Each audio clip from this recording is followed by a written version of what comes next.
Ruth அதிகாரம் 3. பின்பு அவள் மாமியாகிய நகோமி அவளை நோக்கி, என் மகளே, நீ சுகமாய் வாழ்ந்திருக்கும்படி நான் உனக்கு சௌக்கியத்தை தேடாதிருப்பேனோ?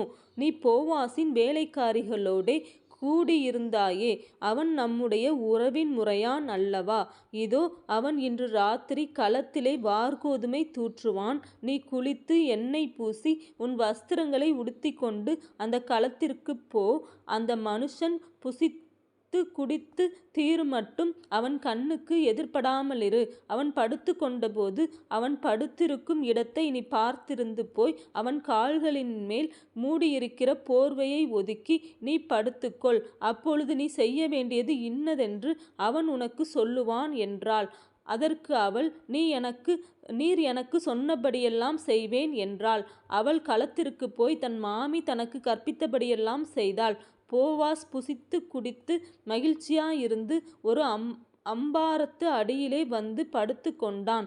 அப்பொழுது அவள் மெல்ல போய் அவன் கால்களின் மேல் மூடியிருக்கிற போர்வையை ஒதுக்கி படுத்து கொண்டாள். பாதி ராத்திரியிலே அந்த மனுஷன் அருண்டு திரும்பி ஒரு ஸ்திரீ தன் பாதத்தண்டையிலே படுத்திருக்கிறதைக் கண்டு, நீ யார் என்று கேட்டான். அவள், நான் உம்முடைய அடியாளாகிய ரூத்.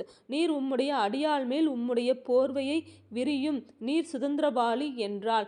அதற்கு அவன், மகளே, நீ கர்த்தரால் ஆசீர்வதிக்கப்படுவாயாக. நீ தரித்திரரும் ஐஸ்வர்யவான்களுமான வாலிபர்களின் பிறகே போகாததினால் உன் முந்தின நற்குணத்தை பார்க்கிலும் உன் பிந்தின நற்குணம் உத்தமமாயிருக்கிறது. இப்போதும் மகளே, நீ பயப்படாதே. உனக்கு வேண்டியபடியெல்லாம் செய்வேன். நீ குணசாலி என்பதை என் ஜனமாகிய ஊராரெல்லாம் அறிவார்கள். நான் சுதந்திரவாளி என்பது மெய்தான். ஆனாலும் என்னிலும் கிட்டின சுதந்திரவாளி ஒருவன் இருக்கிறான். ராத்திரிக்கு தங்கியிரு. நாளைக்கு அவன் உன்னை சுதந்திர முறையாய் விவாகம் பண்ண சம்மதித்தால் நல்லது. அவன் விவாகம் பண்ணட்டும். அவன் உன்னை விவாகம் பண்ண மனதில்லாதிருந்தானே யாகில் நான் உன்னை சுதந்திர முறையாய் விவாகம் பண்ணுவேன் என்று கர்த்தருடைய ஜீவனை கொண்டு ஆணையிடுகிறேன். விடியற்காலம் மட்டும் படுத்து கொண்டிரு என்றான். அவள் விடியற்காலம் மட்டும் அவன் பாதத்தண்டையில் படுத்திருந்து, களத்திலே ஒரு ஸ்திரீ வந்ததாக ஒருவருக்கும் தெரிவிக்க வேண்டாம் என்று அவன் சொல்லியிருந்தபடியால் ஒருவர் முகம் ஒருவருக்கு தெரியாததற்கு முன்னே எழுந்திருந்தாள். அவன் அவளை நோக்கி, நீ போர்த்து கொண்டிருக்கிற போர்வையை விரித்து பிடி என்றான்.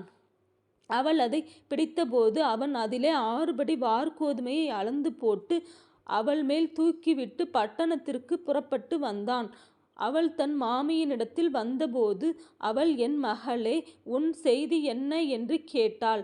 அப்பொழுது அவள் அந்த மனுஷன் தனக்கு செய்ததை எல்லாம் அவளுக்கு விவரித்தாள்.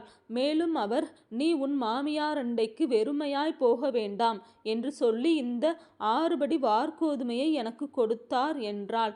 அப்பொழுது அவள், என் மகளே, இந்த காரியம் என்னமாய் முடியும் என்று நீ அறியும் மட்டும் பொறுத்திரு. அந்த மனுஷன் இன்றைக்கு இந்த காரியத்தை முடிக்கும் முன் இளைப்பாற மாட்டான்.